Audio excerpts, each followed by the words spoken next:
இங்க இருக்க மக்கள் தொகை அளவுக்கு சட்டம் ஒழுங்கினுடைய விகிதம் எப்படி இருக்கு இப்படி யோசிக்கணும். அது மட்டும் இல்ல, இவர் சொல்றாரு பெண்கள் வெளியே வர பாதுகாப்பு இல்லாத மாநிலமா இருக்குன்னு.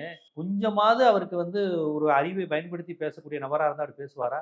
இந்தியாவில பெண்கள் வேலைக்கு போறாங்கல்ல, அந்த விழுக்காடுல 43% வேலைக்கு போகும் பெண்கள் இந்தியாவில் தமிழ்நாட்டில் இருந்து தான் 43% இருக்கிறாங்க. விஜய், என்ன கணக்குன்னு தெரியுமா அது உங்களுக்கு?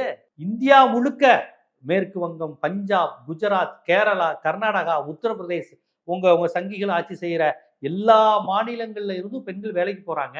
தமிழ்நாடுங்கிற இது பாப்புலேஷன் பார்த்தா வெறும் 6% தான் தமிழ்நாடு. இந்தியாவுடைய பாப்புலேஷன் எடுத்துக்கிட்டீங்கன்னா இந்த மாநிலத்தில் இருந்து மட்டும் 43% போறாங்க. கிட்டத்தட்ட பெண்கள் வேலைக்கு போறதே இந்தியாவில ஒட்டுமொத்தம் பாத்தீங்கன்னா பாதிக்கு பாதி. ஒட்டுமொத்த இந்தியாவும் சேர்த்து உங்களுக்கு 57%. ஒரு மாநிலம் மட்டும் 43%. அப்ப என்ன அர்த்தம்? தமிழ்நாட்டுல பெண்கள் கிட்டத்தட்ட 90 விழுக்காடு வேலைக்கு போற பெண்களா இருக்கிறாங்க அப்படின்னு.